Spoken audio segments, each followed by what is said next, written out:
Hello friends, welcome to my YouTube channel. Today onwards I am going to start a grammar series on my YouTube channel in which I will cover all the topics of grammar. And today I have selected a topic for this grammar series is parts of speech. Okay? आज का ये जो video lecture है parts of speech पर होगा और ये video lecture उन सभी स्टूडेंट्स के लिए बहुत फ़ायदेमंद होगा जो ओलंपियाड जो है इंग्लिश ओलंपियाड की प्रिपरेशन कर रहे, जो स्कॉलरशिप की प्रिपरेशन कर रहे हैं या फिर कोई भी जो कॉम्पिटिटिव एग्जाम है उसकी प्रिपरेशन कर रहे हैं। तो चलो आज के इस वीडियो लेक्चर को स्टार्ट करते हैं। पार्ट्स ऑफ स्पीच को स्टार्ट करने से पहले हम थोड़ा सा अल्फ़ाबेट्स के बारे में जानेंगे। अल्फ़ाबेट्स को हमने ऑलरेडी प्री प्राइमरी से पढ़ा है। ओके, अल्फ़ाबेट्स क्या होते हैं?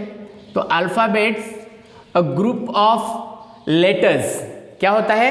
अ group of letters arrange in a fixed order. A to Z alphabets होते हैं, 26 अल्फ़ाबेट्स है, हमें पता है। Okay, a group of letter क्या होता है? A group of letter arrange in a fixed order. उसको अरेंज कैसे होता है? तो फिक्स ऑर्डर पर होता है। ए के बाद बी आता है, बी के बाद सी आता है, सी के बाद डी आता है। Okay, a group of letters arrange in a fixed order is known as alphabet. Okay, alphabet 26 होते हैं। अल्फ़ाबेट को जो अल्फ़ाबेट्स होते हैं डिवाइड किया गया है दो ग्रुप में, जिसको हम वॉवल और कॉन्सोनेंट्स के नाम से जानते हैं। वॉवल एंड कॉन्सोनेंट्स के नाम से जानते हैं। यस और नो? तो कॉन्सोनेंट्स कितने हैं? 21 है। वॉवल्स कितने हैं? 5 वॉवल्स है। ओके, अल्फ़ाबेट्स 26 है, उसमें से 5 वॉवल्स है, 21 कॉन्सोनेंट्स होते हैं। ओके, अभी अगर बात करेंगे वॉवल और कॉन्सोनेंट्स की, तो ये वॉवल और कॉन्सोनेंट्स से ही क्या बनते हैं? शब्द बनते हैं। यस और नो? वर्ड्स बनते हैं। वॉवल और कॉन्सोनेंट्स को मिलाने के बाद ही वो क्या होता है? तो वर्ड्स बनते हैं, शब्द बनते हैं। ओके, क्या बनते हैं? वर्ड्स बनते हैं। And these words are divided into different groups are known as parts of speech. आ रही बात समझ में? These words are divided into different groups are known as parts of speech. जैसे कि नाउन है, यस और नो? हमें नाउन देखना है, उसके बाद प्रोनाउन देखना है। ओके, प्रोनाउन देखना है, उसके बाद हम वर्ब को देखेंगे। ओके, वर्ब को देखेंगे, उसके बाद एडवर्ब को देखेंगे। ओके, एडवर्ब देखेंगे, उसके बाद एडजेक्टिव देखेंगे। ओके, एडजेक्टिव देखेंगे, प्रीपोजिशन, कंजंक्शन, इंटरजेक्शन और आर्टिकल। आ रही बात समझ में? अल्फ़ाबेट्स है, अल्फ़ाबेट्स 26 अल्फ़ाबेट्स है। अल्फ़ाबेट्स को डिवाइड किया है दो ग्रुप में, वॉवल और कॉन्सोनेंट्स से। वॉवल 5 है, कॉन्सोनेंट्स 21 है, और ये वॉवल और कॉन्सोनेंट्स से शब्द बनते हैं। These words are divided into different groups.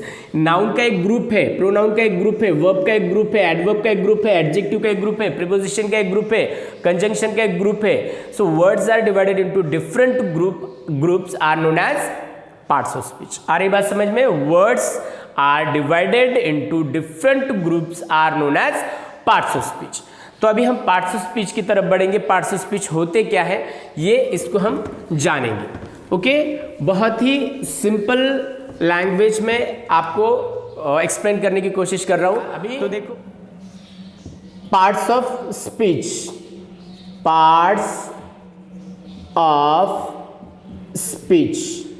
जब पार्ट्स ऑफ स्पीच आता है तो बहुत सारे स्टूडेंट्स के दिमाग में कन्फ्यूजन रहता है। कन्फ्यूजन क्या होता है? पार्ट्स को लेकर बिल्कुल भी कन्फ्यूजन नहीं है, ऑफ को लेकर बिल्कुल भी कन्फ्यूजन नहीं है। कन्फ्यूजन होता है स्पीच को लेकर, क्योंकि स्पीच का मीनिंग क्या होता है? अभी तक स्टूडेंट्स ने तो स्पीच का मीनिंग क्या सुना है? सिर्फ भाषण ही सुना है। यस और नो? स्पीच का मीनिंग क्या होता है? भाषण होता है। स्पीच का मीनिंग भाषण होता है। But I want to tell you my dear friends, in English almost all the words have multiple meanings. अगर इंग्लिश वोकैबुलरी की बात करेंगे, इंग्लिश शब्दों की बात करेंगे, तो तकरीबन सारे शब्दों के मल्टीपल मीनिंग होते हैं। और यहाँ पर भी स्पीच के क्या है? मल्टीपल मीनिंग है। एक स्पीच का मीनिंग होता है भाषण, जो हम सभी जानते हैं। ओके, स्पीच का मीनिंग भाषण होता है। दूसरा जो इसका मीनिंग होता है वो होता है बोलना, या जिसको हम एबिलिटी टू टॉक कहेंगे। ओके, बोलना कहेंगे। और तीसरा जो मीनिंग होता है वो होता है शब्द। क्या होता है? शब्द। और ये जो हमारा शब्द है ये रिलेटेड टू ग्रामर है, पार्ट्स ऑफ स्पीच। और इसी वजह से आपको पता होगा, अगर आपको मराठी टीचर ने आपको पार्ट्स ऑफ स्पीच को सिखाया है तो मराठी टीचर क्या कहते हैं, शब्दांच्या जाती। क्या कहते हैं मराठी टीचर, शब्दांच्या जाती कहते हैं। यस और नो, शब्दांच्या जाती। और हिंदी के जब टीचर आते हैं तो हिंदी के टीचर क्या कहते हैं, हिंदी के टीचर कहते हैं पार्ट्स ऑफ स्पीच, यानी क्या, शब्दों के भेद। ओके, पार्ट्स ऑफ स्पीच यानी क्या, शब्द भेद या फिर शब्दों के भेद। ओके, शब्दों के भेद, ये हिंदी में शब्दों के भेद कहा जाता है पार्ट्स ऑफ स्पीच को, और मराठी में शब्दांच्या जाती कहा जाता है। ओके, आ रही बात समझ में। मराठी में क्या कहा जाता है, मराठी में कहा जाता है शब्दांच्या जाती, तो हिंदी में कहा जाता है शब्दों के भेद। पार्ट्स ऑफ स्पीच का मीनिंग अलग अलग होते हैं, मल्टीपल मीनिंग होते हैं, लेकिन हमारा मीनिंग क्या है, तो हमें इसको शब्द लेना है। भाषण भी होता है, बोलना भी होता है। ओके, लेकिन हमारे ग्रामर के जो रिलेटेड लेना है, हमें शब्द लेना है। तो पार्ट्स ऑफ स्पीच को शब्दांच्या जाती मराठी में कहते हैं, और पार्ट्स ऑफ स्पीच को शब्दों के भेद हिंदी में कहते हैं, या शब्द भेद भी कहा जाता है। अगर पार्ट्स ऑफ स्पीच हो गया, अभी पार्ट्स ऑफ स्पीच है कितने हैं पार्ट्स ऑफ स्पीच। जनरली मतलब बहुत सारे टेक्स्ट बुक है, उसमें दिया गया है कि there are 8 parts of speech, है ना। 8 पार्ट्स ऑफ स्पीच होते हैं, noun, pronoun, verb, adverb, adjective, preposition, conjunction, interjection. But what about article, how can we ignore the article और how can we neglect it. Article is also one of the parts of speech. Article भी क्या है, एक parts of speech भी है। तो जब आपके टीचर ने, या जब कभी आपको मतलब किसी ने पूछा कि how many parts of speech are there, okay, तो कितने हैं, there are 9 parts of speech including article. There are 9 parts of speech including article, ये आपको बताना है। तो देखो यहाँ पर मैं लिखता हूँ, there are 9 parts of speech. कितने हैं, देयर आर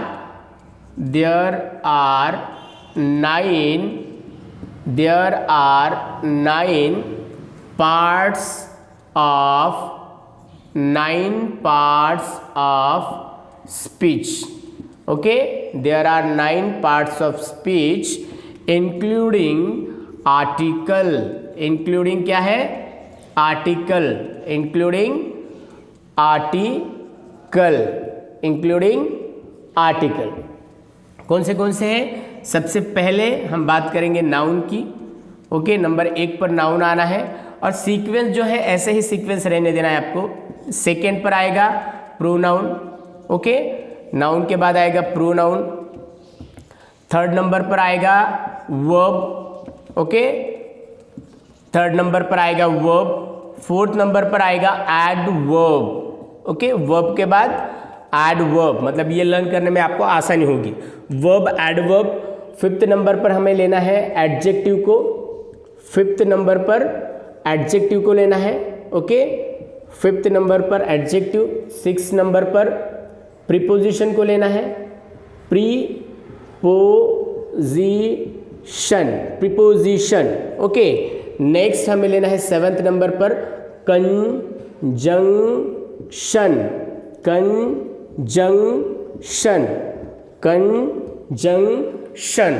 और 8 नंबर पर हमें लेना है इंटरजेक्शन।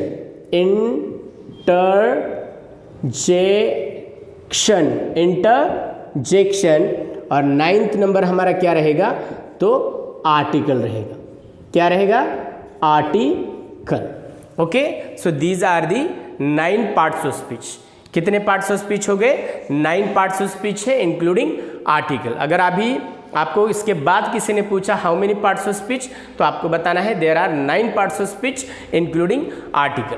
तो एक बार रिकैप कर लो, पार्ट्स ऑफ स्पीच का मीनिंग भाषण होता है, बोलना होता है, लेकिन ये हमें यहाँ पर इसका यूज़ नहीं करना है। हमें इंपॉर्टेंट कौन सा वर्ड है, तो शब्द है। पार्ट्स ऑफ स्पीच मतलब शब्दांच्या जाति मराठी में कहा जाता है, और शब्दों के भेद हिंदी में कहा जाता है। How many parts of speech, there are 9 parts of speech including article, noun, pronoun, verb, adverb, adjective, preposition, conjunction, interjection and article.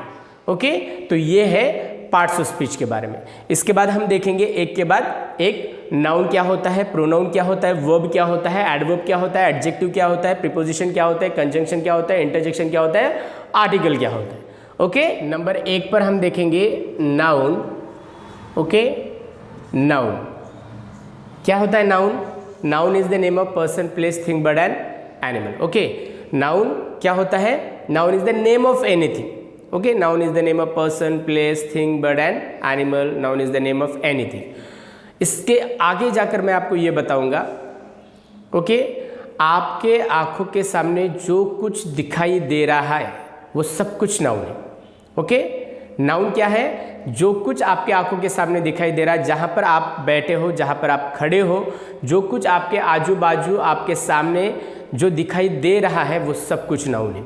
Noun is the name of person, place, thing, bird and animal, और noun is the name of anything. Noun is the name of anything, मतलब आपके आंखों के सामने अभी जहाँ पर खड़े हो, हम कोई पर्टिकुलर एग्जाम्पल तो नाउन के नहीं लेंगे। आप क्लासरूम में खड़े हो तो आपको आपके सामने आंखों के सामने क्या चीज़ें होगी? आपके आंखों के सामने बोर्ड होगा, आपके आंखों के सामने बेंच होगे, चेयर्स होगे, बुक होगी, नोटबुक होगी, ऐसा नो। उसके बाद विंडो होगा, डोर होगा, लैपटॉप होगा, या फिर प्रोजेक्टर होगा, ऐसा नो, पेन होगा, स्कूल बैग होगी, वाटर बॉटल होगी। तो ये सब कुछ क्या है? नाउन ही है। जो कुछ आपके आंखों के दिखाई देता है वो सब कुछ क्या होता है? नाउन होता है। या जिसको हम शॉर्ट में इसकी परिभाषा, डेफिनेशन हम ये भी कह सकते हैं, noun is the name of anything. Noun is the name of, noun is the name of anything. क्या होता है? Noun is the name of anything. Example, यहाँ पर कोई लिमिटेड या कोई पर्टिकुलर मैं एग्जाम्पल नहीं लिखूँगा। यहाँ पर मैं हूँ तो यहाँ पर मुझे जो कुछ दिखाई दे रहा है वो लिखूँगा मैं। बोर्ड है, ओके, बोर्ड दिखाई दे रहा है। उसके बाद विंडो है, ये सर नो, विंडो है। उसके बाद डोर है, मैट है, ओके, जिसे मैं लिख रहा हूँ वो मार्कर है, ओके, मार्कर है, एटसेट्रा। Okay, etcetera. जो कुछ आपके आंखों के सामने दिखाई देता है वो सब कुछ क्या होता है? नाउन होता है। ये बात आपको याद रखनी। Noun is the name of anything.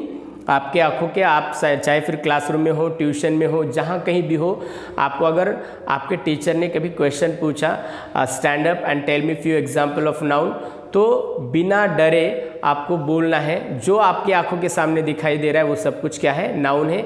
जैसे कि आपके सामने कौन खड़ा रहेगा, मतलब गर्ल होगी, गर्ल होगी, बॉय होगा, उसके बाद टीचर होगा, या नोटबुक होगी, पेन होगी, पेंसिल होगी, बैग होगी, वाटर बॉटल होगी, बेंच, चेयर, ये जो कुछ भी आपको दिखाई दे रहा है वो सब कुछ नाम बता देने हैं, वही एग्जाम्पल होगी। ओके, सेकेंड जो आता है वो सेकेंड आता है प्रोनाउन आता है। ओके, सेकेंड क्या है? प्रोनाउन। प्रोनाउन क्या होता है? Pronoun is a word, pronoun. Okay, pronoun is a word used in the place of noun. Pronoun is a word, pronoun is a word used in the place of noun. Okay, in the place of noun. Pronoun is a word used in the place of noun. Pronoun is a word used in the place of noun.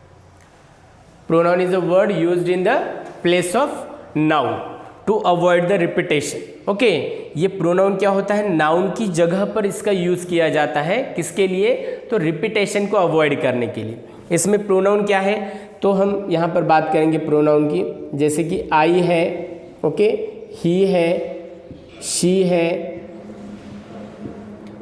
दे है, उसके बाद we है, you है, okay, it है। ये सारे क्या है? प्रोनाउंस। अभी इसके बहुत सारे प्रकार हैं, वो हम बाद में देखेंगे, अभी सिर्फ हम पार्ट्स ऑफ स्पीच को पढ़ रहे हैं। ओके, तो ये क्या हो गए, ये 7 पर्सनल प्रोनाउन हो गए। आई का मी होता है, ही का हिम होता है, शी का हर होता है, दे का देम होता है, वी का अस होता है, यू का यू ही रहता है, और इट का इट होता है। तो ये जो है ये इसको सब्जेक्ट प्रोनाउन कहते हैं, और ये जो होते हैं इसको ऑब्जेक्ट प्रोनाउन कहते हैं। इसको हम डिटेल में जानने वाले हैं बाद में। So pronoun is a word used in the place of noun. Noun की जगह पर, नाउन को रिप्लेस करने के लिए प्रोनाउन का यूज किया जाता है। नाउन को रिप्लेस करने के लिए प्रोनाउन का यूज किया जाता है। ओके, तो ये एग्जाम्पल है। थर्ड नंबर की अगर हम बात करेंगे, थर्ड नंबर पर क्या आता है, तो वर्ब आता है। ओके, ये क्या है, वर्ब। वर्ब की परिभाषा हम कैसे कहेंगे, verb is a word that tells us about action or state of being. A verb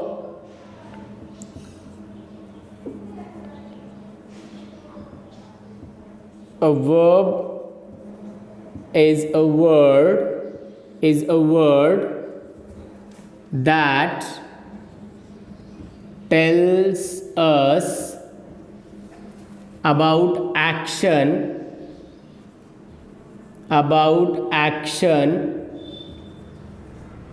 और स्टेट।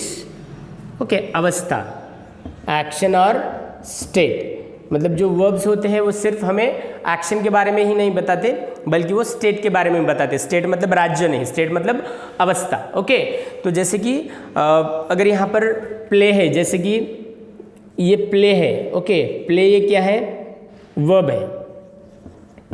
प्ले है, वॉक है, ये सब नो, टॉक है, ये तो हो गए मेन वर्ब हो गए। इसके अलावा जैसे am, is, are, was, were, have has had, do does did, shall should, can could, will would, may, might, must, मतलब जो मॉडल ऑक्सिलरी वर्ब है, form of to be, form of to do, form of to have and modal auxiliary verbs. तो ये सारे किस में आते हैं, वर्ब्स में आते हैं। ओके, क्या है verb, a verb is a word that tells us about action और state of being. Okay, that tells us about action और स्टेट ऑफ बीइंग। तो ये क्या है, नाउन है, प्रोनाउन है, वर्ब हो गया।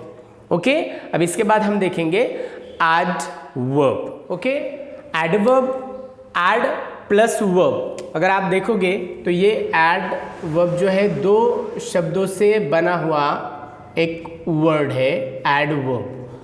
एडवर्ब, अभी एड मीन्स व्हाट, एडिशनल और extra. Ad means what, additional और extra. A word that tells us about additional or extra information about verb, adjective or another adverb is known as adverb. और ये भी हम definition लिख सकते हैं, an adverb is a word that describes a verb, an adjective or another adverb is known as adverb. Okay, या फिर a word that tells us an additional information about adjective, verb और another adverb is known as adjective. तो यहाँ पर कुछ adverbs लिखे हैं, quickly, slowly, yesterday, here, there, etc. Okay, generally एक मतलब ऐसे कुछ एडवर्ब्स है जो ly से एंड होते हैं। तो ये आइडेंटिफिकेशन है, जो किसी वर्ड्स को अगर ly लगता है तो वो समझ लेना है आपको क्या होता है, वो एडवर्ब होता है। ओके, ये आइडेंटिफिकेशन है ly। ये ly जहाँ पर जिस वर्ड को भी ये जो सफिक्स लगता है वो सफिक्स क्या होता है, वो वर्ड क्या होता है, एडवर्ब होता है। तो एडवर्ब क्या है ना, adverb is a word that describes a verb. Okay, जैसे कि आई वॉक फास्ट। अभी यहाँ पर मैं चलने की क्रिया हो रही है, मैं चल रहा हूँ, लेकिन कैसे, तो फास्ट। ये फास्ट क्या है, ये एक्स्ट्रा इंफॉर्मेशन है, या इसको क्या किसके बारे में बता रहा है, वो वर्ब के बारे में बता रहा है। जैसे आई वॉक फास्ट, यहाँ पर मैंने अगर लिखा आई वॉक फास्ट। ओके, तो यहाँ पर पहले हमें क्या करना है, वर्ब को आइडेंटिफाई करना है। और ये फास्ट जो क्या है, ये एडवर्ब है, किसके बारे में इंफॉर्मेशन दे रहा है, ये वॉक क्या है, तो वर्ब है। ओके, तो जो कोई शब्द होता है जो एडजेक्टिव को डिस्क्राइब करता है या उसके बारे में इंफॉर्मेशन देता है, या फिर जो वर्ब के बारे में इंफॉर्मेशन देता है, डिस्क्राइब करता है, या फिर अनदर एडवर्ब के बारे में बताता है, तो उसको हम एडवर्ब कहते हैं। नेक्स्ट एडजेक्टिव, जिसको मराठी में मतलब जिसको हम क्या कहते हैं, विशेषण कहते हैं ना, मराठी में विशेषण कहते हैं। अ word that describes a noun और प्रोनाउन, डिस्क्राइब्स अ नाउन और प्रोनाउन, ऐसे शब्द जो नाउन या प्रोनाउन को डिस्क्राइब करते हैं, मॉडिफाइज करते हैं, ऐसे जो शब्द होते हैं, ऐसे शब्दों को हम विशेषण यानी एडजेक्टिव कहते हैं। जैसे कि beautiful, honest, small, big, bright, large, okay, thin, मतलब बहुत सारे ऐसे एडजेक्टिव्स हैं। अभी जब हम डिटेल में पढ़ेंगे एडजेक्टिव और एडजेक्टिव के जो प्रकार है उसमें बहुत ही डिटेल में हम पढ़ेंगे। A word that describes a noun और pronoun is known as an adjective. Beautiful, honest, small, big, bright, large, tiny, etcetera. Okay, next preposition. Preposition की अगर बात करेंगे हम, तो प्रीपोजिशन अगर सेंटेंस में यूज ही नहीं किया तो क्या होगा? क्या होगा प्रीपोजिशन को अगर हमने सेंटेंस में यूज़ नहीं किया? देखो यहाँ पर एक एग्जाम्पल लिखता हूँ मैं। The cat sat under the table. Okay, under the table. अभी ये एक सेंटेंस है, the cat sat under the table. The cat subject है, सैट वर्ब है, और ये जो अंडर क्या है, ये प्रीपोजिशन है। ओके, द टेबल है। क्या होगा ये अंडर को अगर हमने मिटा दिया? The cat sat the table. कुछ मीनिंग पता चल रहा है? The cat sat the table, the cat sat the table, क्या पता चल रहा है? The cat sat the table. Okay, तो ये बिल्ली जो है वो बैठी है, लेकिन कहाँ बैठी है? ऊपर बैठी है, नीचे बैठी है, या फिर आगे बैठी है, पीछे बैठी है, दाएं बैठी है, बाएं बैठी है। तो इसकी पोजीशन क्या है?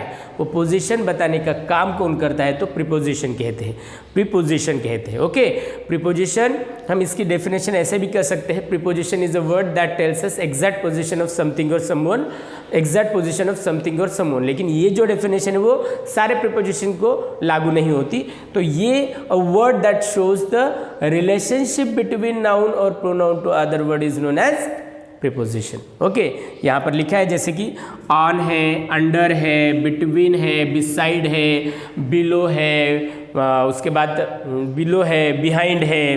तो ये सारे क्या है? प्रीपोजिशन से। प्रीपोजिशन क्या है? A word that shows the relationship between noun और pronoun to other word is known as preposition. On, under, between, beside, behind, above, of. Okay, तो ये क्या है? प्रीपोजिशन से। Next conjunction, a word that use to connect two words, clauses and sentences. ये क्या है? Connectors का काम करते हैं। कंजंक्शन का काम क्या होता है? कनेक्टर्स का, ज्वाइन करने का काम होता है। Word that use to connect, किसको कनेक्ट करने का काम करते हैं? दो शब्दों को कनेक्ट करने का काम करते हैं, दो क्लॉजेस को कनेक्ट करने का काम करते हैं। क्लॉज क्या होते हैं? Clauses another group of words which contain subject and predicate. Okay, sentence का ये होता है, लेकिन clause is another group of words. Sentence is a group of words that makes complete sense और meaning.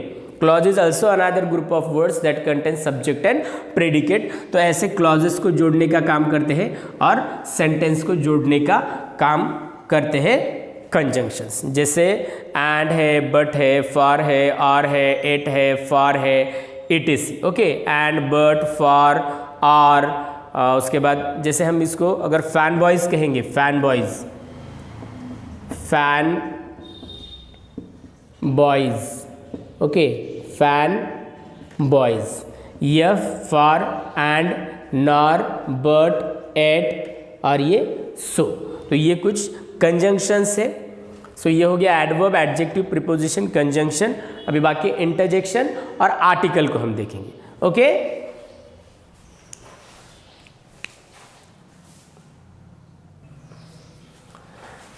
Now interjection, a word that used to express strong sudden feeling or emotion is known as an interjection.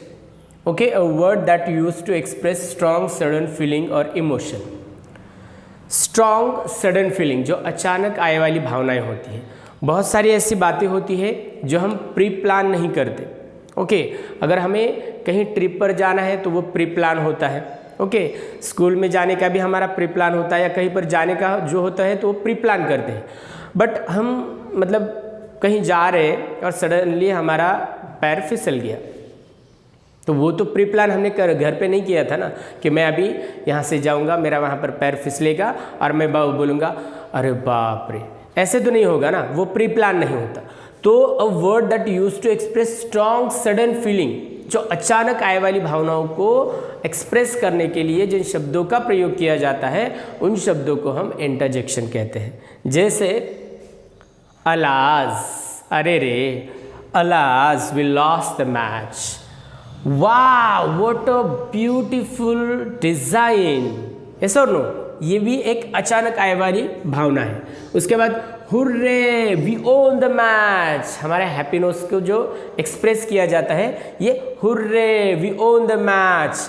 Ouch, ये क्या है, ouch etcetera, मतलब जो हमारे feelings को, emotions को, या हमारी जो हैप्पीनेस, जो भी इमोशंस है वो इमोशंस को एक्सप्रेस करने के लिए जिन शब्दों का प्रयोग किया जाता है उन शब्दों को हम क्या कहते हैं, इंटरजेक्शन कहते हैं। क्या कहते हैं, इंटरजेक्शन। और इंटरजेक्शन बहुत सारे नहीं, कुछ लिमिटेड ही इंटरजेक्शन से। इसके बाद हम बढ़ते हैं article. Article is one of the most important topic of English grammar. Okay, article क्या है, ये बहुत ही इंपॉर्टेंट टॉपिक है, क्योंकि आपकी कोई भी एग्जाम रहने दो, कोई कॉम्पिटिटिव आपकी एकेडमिक एग्जाम है, मतलब स्कूल के एग्जाम है, चाहे फिर कॉम्पिटिटिव एग्जाम है, कोई भी एग्जाम हो, इसमें आर्टिकल का क्वेश्चन होता है। ओके, तो article is one of the parts of speech. पहले ही मैंने बताया कि how many parts of speech, there are 9 parts of speech including article. तो आर्टिकल क्या होते हैं, an article is a word placed before a noun. Article का प्रयोग नाउन के पहले किया जाता है, placed before a noun to determine, क्या करने के लिए, तय करने के लिए, to determine whether it is specific और जनरल। वो जो नाउन दिया गया है वो नाउन जनरल है या स्पेसिफिक है, ये डिटरमाइन करने के लिए ये जो आर्टिकल्स है, इन आर्टिकल्स का प्रयोग किया जाता है। हम सबको, आपको पता होगा कि आर्टिकल दो प्रकार के होते हैं, एक डेफिनेट आर्टिकल है और दूसरा इनडेफिनेट आर्टिकल है और दूसरा डेफिनेट आर्टिकल है। इनडेफिनेट आर्टिकल में ए और एन आते हैं और डेफिनेट आर्टिकल में द आते हैं। तो ए और एन, द का यूज़ क्या होता है, कब इसको यूज़ करते हैं, हम इसको डिटेल में जानेंगे, बट ये एक एक टॉपिक होने के बाद। ओके, ए का यूज़ कब होता है, एन का यूज़ कब होता है, द का यूज़ कब होता है, हमें आर्टिकल्स को कब नहीं यूज़ करना है, ये सारी बातों को हम एक स्पेशल वीडियो लेक्चर में देखने वाले हैं। ओके, तो आज के लिए इतना ही। हमने आज क्या देखा, तो पार्ट्स ऑफ स्पीच देखा। Parts of